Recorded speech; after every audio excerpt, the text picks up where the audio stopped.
बिस्मिल्लाहिर्रहमानिर्रहीम, अस्सलामु अलैकुम। मैं हूँ आपका मेज़बान साजिद गुंदल। 27 फरवरी है साल 2022। मुराद सईद और रेहाम खान की बड़ी कानूनी जंग का आगाज़ हो गया है। इस हवाले से एक बड़ी खबर है, इस पर बात करेंगे। पीपल्स पार्टी का लॉन्ग मार्च आज कराची से इस्लामाबाद के लिए रवाना हुआ है और PTI का लॉन्ग मार्च कराची की तरफ चल रहा है। इस हवाले से भी बात होगी और चीफ जस्टिस अतर मिनल्ला के इस वक्त हामी और मुखालफ आमने सामने आ गए हैं। ये क्या मामला है, इसी से वीडियो का आगाज़ करूंगा और उम्मीद करूंगा कि आप आखिर तक समाप्त करेंगे और अपने कीमती फीडबैक से ज़रूर आगाह करेंगे। सहाफ़ियों के अंदर इस वक्त एक तबका है जिसको मैं अक्सर तबका मलामतिया कहता हूँ, और वो इस वक्त खातून अव्वल बुशरा बीबी को ख़ास तौर पर टारगेट कर रहे हैं। और हालिया दिनों के अंदर जब मुराद सईद की और वज़रा की कारकर्दगी का मामला हुआ, उनको रैंकिंग दी गई, तो इस पर बहुत सवालात खड़े किए गए और फिर मुराद सईद पर बड़े संगीन इल्ज़ामात लगाए। वज़ीर आज़म की भी तौहीन की गई। अब चीफ जस्टिस अतर मिनल्ला के सामने इस तरह के कई केसेस आए हैं और जिसके अंदर भी तबका मलामतिया होता है तो एक राय ये पाई जाती है कि उनको फेवर दी जाती है और जो बयानिया वो बाहर बैठ कर बनाते हैं अमूमन उसके असरात कमरा अदालत के अंदर भी नज़र आते हैं, रिमार्क्स के अंदर भी नज़र आते हैं। और वो इस मामले को, हतक को और गाली गलोच को, घटियापन को फौजदारी मामलात से निकाल कर सिर्फ सिविल मामलात की तरफ ले जा रहे हैं। इस पर खासे लोग तनकीद कर रहे हैं, जबकि एक तबका वो है जो कहते हैं कि बिल्कुल वो दुरुस्त कर रहे हैं। आज़ादी इधारे राय, बेशक पीका आर्डीनेंस हो, दीगर मामलात हों, अब जिस तरीके से उन्होंने इस केस के अंदर रिमार्क्स दिए हैं, इसको एक तरफ तनकीद का निशाना बनाया जा रहा है और दूसरी तरफ जो है वो बड़ी तारीफ़ें करते हैं और वो कहते हैं कि ये मामला जो है वो बड़ा ज़बरदस्त है। इस पर सिद्दीक जान जो है वो चीफ जस्टिस अतर मिनल्ला के फैसलों पर बड़े सवालात इस वक्त खड़े कर रहे हैं और उन्होंने ऐसे क्लिप्स भी शेयर किए जा रहे हैं, ज़ाहिर है दीगर दोस्त भी कर रहे हैं, और वो बता रहे हैं कि बताइए अगर जिस तरीके से चंद लोगों ने घटिया किस्म के रिमार्क्स का इजहार किया है और घरेलू खवातीन को टारगेट किया है, क्या इसको हम आज़ादी इजहार राय कह सकते हैं या ये बराह रास्त जो है फौजदारी मामला है, बड़ा गलत जो है इकदाम है। अगर इनको इस तरीके से जेल के अंदर नहीं डाला जाता, इनको गिरफ्तार नहीं किया जाता और जब भी FIA कोई कार्रवाई करती है तो उसको अदालत फौरी तौर पर इस्लामाबाद हाई कोर्ट से उसको रिलीफ मिलता है। अगर इस तरीके से एक बंदे को जब रिलीफ मिलता है तो हम देखते हैं कि और लोग भी देखा देखी यही काम पकड़ते जा रहे हैं। तो जब आप जेल में नहीं देंगे, गिरफ्तार नहीं करेंगे, तो ये मजीद एक तजलील का ना ख़त्म होने वाला जो सिलसिला है वो शुरू हो चुका है। तो अब इस पर सिद्दीक जान के जो मुखालफिन हैं वो कह रहे हैं कि आप जो है वो तरह तरह के इल्ज़ामात लगा रहे हैं कि इस्लामाबाद हाई कोर्ट के चीफ जस्टिस ने ये नहीं कहा, आप जो है बराह रास्त हमला कर रहे हैं। अब उनका कहना यह है कि पाकिस्तान पर हमले करने वाले, फ़ौज को बदनाम करने वालों, वज़ीर आज़म और उनकी एहलिया की तस्दीक करने वालों के तहफ़्फ़ुज़ से बैरूनी कुव्वतें तो खुश हो जाएंगी, लेकिन 22 करोड़ के मुल्क का नाकाबिले तलाफ़ी नुकसान हो रहा है। खुदारा इस मुल्क पर रहम कीजिए।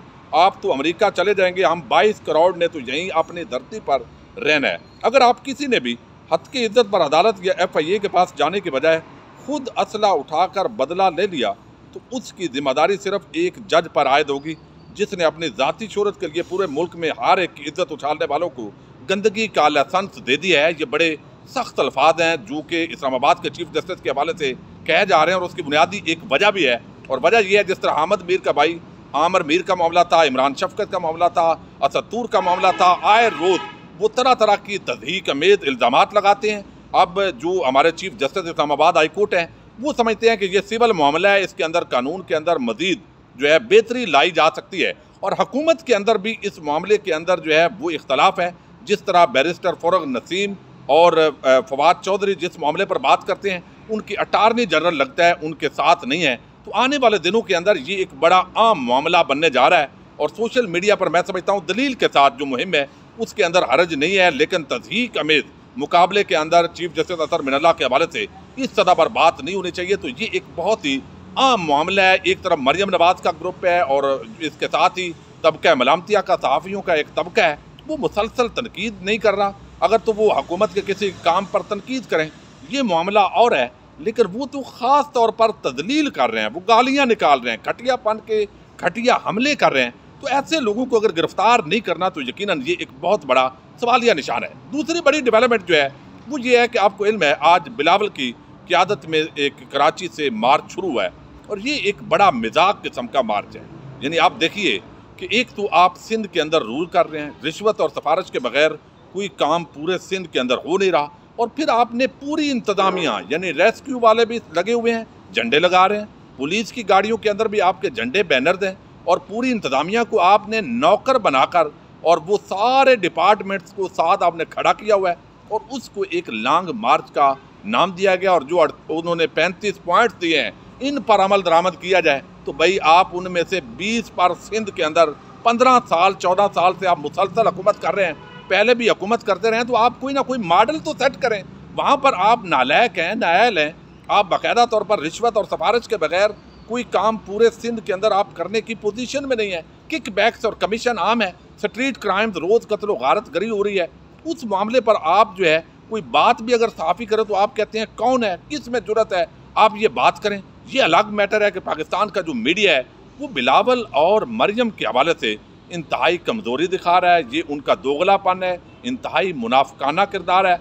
लेकिन ये चीज़ और अब लॉन्ग मार्च आ रहा है जी इस्लामाबाद, और इस्लामाबाद के अंदर आज वज़ीर दाखिला ने वादे किया है कि आपने लाखों लोगों का दावा किया हुआ है, कोई मसला नहीं है, हम रोकेंगे नहीं और आपको पूरे फैसिलिटेट करेंगे और यहाँ आपने जो तमाशा करना है वो आप कीजिए। लेकिन सिंध के जो हालात हैं वह वज़ीर ख़ारजा शाह महमूद कुरैशी की क़यादत के अंदर पूरा एक जो लॉन्ग मार्च है वो महव सफ़र है।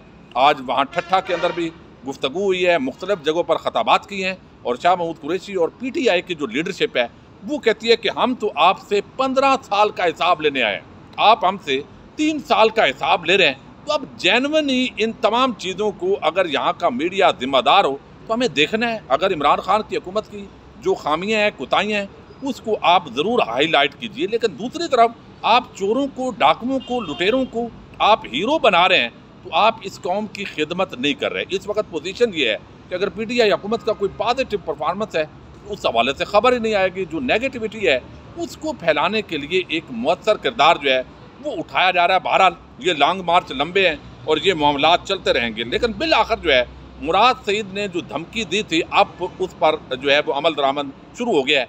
गरीदा फारूकी के एक प्रोग्राम से ये मामला शुरू हुआ था और जिस तरीके से एक मजाक उड़ाया गया, मोहसिन बेग को गिरफ्तार कर लिया गया।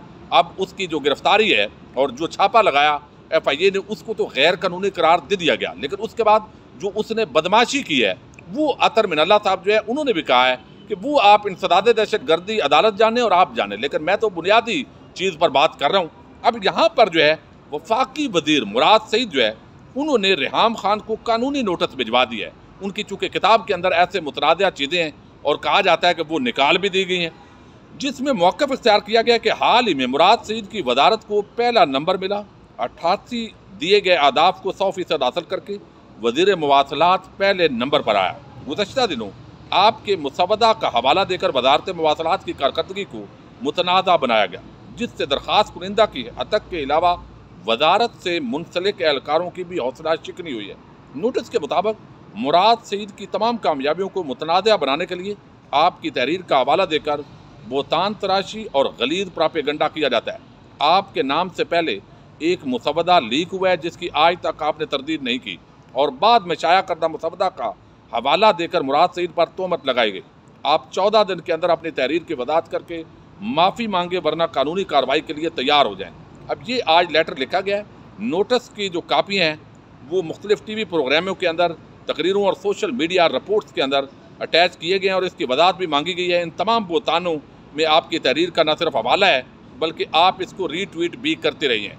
14 दिन में वजाहत और माफ़ी ना मांगने की सूरत में अदालत से सख्त सज़ा और 1 अरब रुपए हर्जाने की इस्तदा की है आज मुराद सईद ने। अब यकीनी तौर पर इसका जो है वो पहले चूँकि रेहाम ये भुगत चुकी हैं जुल्फ़ी बुखारी के मामले के अंदर और वहाँ उन्होंने बाकायदा माफ़ी मांगी है और इसके अंदर भी वो ये चूँकि जुर्म साबित तो नहीं कर सकती और ये एक बड़ा भौंडापन है कि वो दोनों तरफ विकेट के खेलने की कोशिश करती हैं और वो आजकल सलीम साफ़ी और उनके साथ मिली हुई हैं। बहरहाल अब उनको माफ़ी मांगनी है। लंदन के अंदर पहले भी उनको हर्जाना हो चुका है, वो माफ़ी मांग चुकी हैं, तो इस प्रोग्राम के अंदर भी शायद इस नोटिस के जवाब में वो माफ़ी मांगे तो लंदन के अंदर उनके ख़िलाफ़ ये कानूनी कार्रवाई करने जा रहे हैं मुराद सईद और बाकायदा उन्होंने अपने जो वकला हैं उनके साथ मुशावरत कर ली है और अब यकीनी तौर पर ये एक बड़ी कानूनी जंग का आगाज़ होने जा रहा है और ये खातून एक मरतबा फिर जब इसको हर्जाना होगा या जुर्माना होगा या ये माफ़ी मांगेगी तो इनको ये भी शर्मिंदगी नहीं होती कि हमें कितने झूठ बोलने पर ऑलरेडी हमारे ख़िलाफ़ कानूनी कार्रवाई हुई है कामयाब भी हो गई है, लेकिन इसके बावजूद ये बात नहीं आते और इसी तरह का सिलसिला शुरू करते हैं। तो इसी तरह मैं समझता हूँ पाकिस्तान के अंदर ये जो खास एक टोला है तबका मलामतिया का, इसके खिलाफ कानूनी कार्रवाई होनी चाहिए, कानून के अंदर बेहतरी आनी चाहिए, 2-3 महीने के अंदर इन तमाम केसेस का फैसला होना चाहिए। लेकिन बदकिस्मती ये है कि यहाँ पर जो चोर हैं, डाकू हैं, जिन्होंने इतने पैसे लूटे हैं, टीटी स्कैंडल हैं, बड़े बड़े यहाँ पर स्कैंडल आए, लेकिन वो मेगा करप्शन के जो केसेस हैं उनका भी फैसला नहीं हो सका। तो हमारा अदालती निज़ाम और प्रोसिक्यूशन का सिस्टम और हुकूमती जो इदारे हैं उनके निज़ाम पर ये एक बहुत बड़ा सवालिया निशान है। बहरहाल हमें हक़ और सच की आवाज़ बुलंद करनी है। अपने मेज़बान साजिद गुंदल को नेक्स्ट वीडियो तक के लिए इजाज़त दीजिए। अल्लाह हाफ़िज़।